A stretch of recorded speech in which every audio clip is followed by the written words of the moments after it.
Koto malee dafee koto agayoota narraabdu malee dhuftee garaana nyaabdu koto. Assalaamu alaikum wa rahmatullahi wa barakaatu. Bullo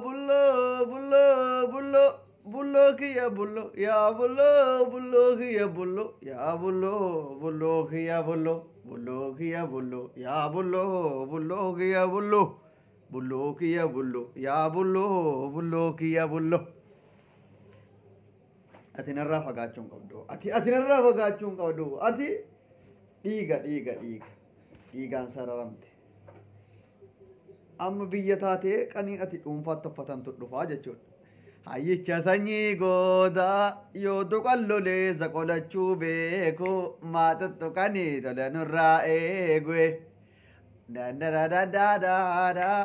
Jawar Muhammad dhufee jira maaliin dhufe jennee baay'een keenya cinqii keessa turre baga nagaan dhufte Jawar keenya qashtii kabajama fiqraachin jaalalaan kan ummata keenya burcuq goote jechuudha.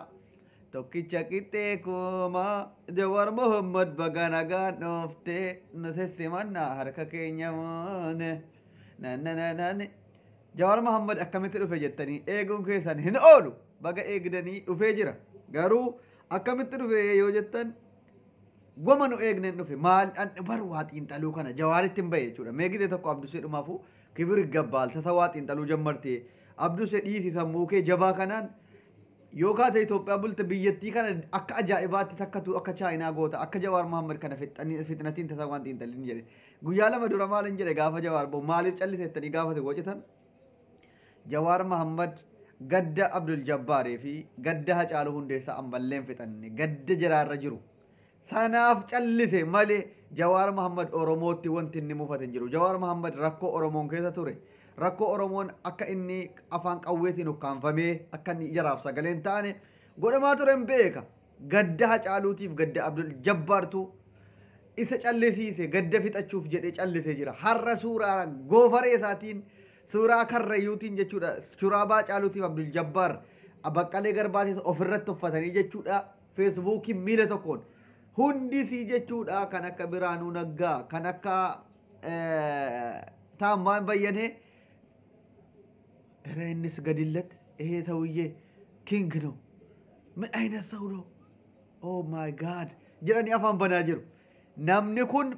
waan hojjetum beeka nama taraa tokko gadi bayeetuma baaneerraa baga baanee jedhu miti waan hojjetu xiinsammuu jiraarratti xibbaa xibbee xabatee bum galee lammachi harree yaa lammacha koo yoo dutee tola yaa lammacha koo reebicha harree dura mataa keessa maaliif hin reebdan akka dullaa teessa taayyee dandaas nu jalaa badee barbaacha hamaadhaan abu'aan kuni har'a Jawaar Muhammadis kottu malee dafee kottu haga yaada narraabdu malee dhuftee garaa narraabdu kottu jedhee waame tiiktookii koo jala deemaati Dr. Abdusee Oromoo jettanii yoo ilaaltan achumaan akka waamee suuraa ho'aa kanaan gannuu ba'a jechuudha jawwee keenyaaf Baqqalaan. Taayyee danda'as argamee jira barbaacha hamaadhaan guyyaa guutuu barbaadaa oollee taayyee danda'aa yoo argitan namni taayyee danda'a argee nuu fideef badhaasa qabna taayyee danda'aa baay'ee nu jalaa badee jira nuu barbaada innee labsii ajaa'ibaa labsaa turre kurrifannee amma barreeffama tokkoon gannuu ba'ee jira waa'ee Booranaaf Guji kana booda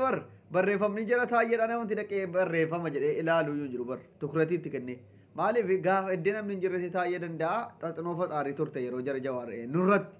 waan isin barreessitu kana itti bashannanuuf isa ta'u wanti isin barreessitu nu aarsuus haa ta'u amma warri jara taayyees ta'e hunda Itoophiyaa irratti dhukkubbii ta'u Oromiffaa yoo barreessallee kan barbaadamee poostiin sun dubbifamee qulqulleeffatamee maal jedhu kan Jawaar Muhammad qofittiidha jechuudha. Jawaar Muhammad waa Itoophiyaa irratti yoo waa barreesse kan ummanni muluun jala deeme waa min aynat nu oh my god wuu jedhu waa'ee Jawaar Muhammad qoy tu dubbannu Hamzaa Booranaa keenya hanga yoonaatti takka namni maqaa kee kaasaaru hin jiru eessa nu jalaa baddee hambassaa kiyya baga nagaan baate nagumaan jaartii kee biratti galteetuma nu jalaa badde moo atillee Facebook irra baddee jirta hamma jawaar waa poostii godhutti eegaa jirta mootes gannuu baysi yaannee jirra leenca kee sagalee sii taa ture abdusee yoo yaadatta ta'an an takka takkitti hamzaa booranaatiifis baqqalaa garbaatiifis jawaariifis gaafan sagalee ta'u warra hafanillee hunda jiraatii hidhamtoota siyaasaa jawaar mahammad kan nuti jennuuf kan awwalatti king jedhamee awwalatti maqaan isaa yoo dhaame hunda walitti qabachuu danda'u jawaar waan ta'eef dubbataa turre waan ajaa'ibaati waan ajaa'ibaati waan ajaa'ibaati oh my god oh my god oh my god oh my god oh my god oh my god ilaalu doktor abdusee taayee danda'a maal abbaa keetii barreessita caalaa bultume maal abbaa keetii barreessita faayisaa leellisaa jirta jirtu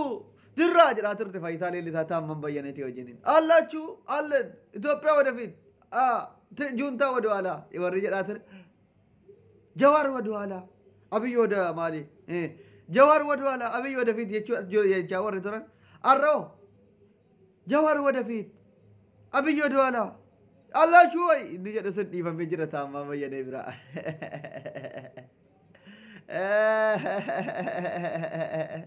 ኮልፋ አጃይባ ደኩ ወረ ሙዲት ቀበታ ወጥ ኮልፋ ወሪ ኮልፊ ኮጎን ሲኒ ተውሜ ኮም ዲለት ዶክተር ከጀ ኮልፋ ከጃለን ዳቲ ነቲማ maaliif kolfa koo kanaafis yaadatti kennadhaame kolfa jara taa'ee dandaatiif hangaasaatti kolfamu kun kolfa sooressaa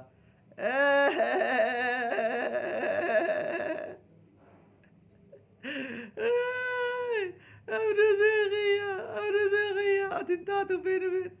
abdusee atin taatu beenu beenu kan si caalu targame abduseen otuu waggaa lamman kana jawaar bahaan jiru bakka abiyyi yoomuyyuu gadhiisu jedhee abdii kutatee abbichuu koo jedhee har'a maaltu itti dhaga'ama warri yeroo baay'ee sawa jawaarirraa abdii kutachuudhaan abiyyi bakka jawaariin hin gadhiisu jawaarsichi mammaaksaa abiyyi ahmad fay leenci namichi tokko leenca ajjeesa jedhee bosona deemee leencaan nyaatamee achumaan ummanni hin dhufa jedhee eegaa isa jedhee mammaake sana fudhattanii jawaariin bakka abiyyi gadhiisaan jiru dhufaan jiru jettanii eegaa turtan ربي تسين سلبته ربي تسين كانسه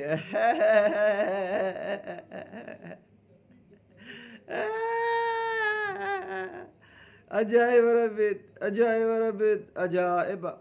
أجايب ما كنجا بارنا بولي بولي وراجي أرجنا etunu kore madangaleza gonono tolle harrazil meza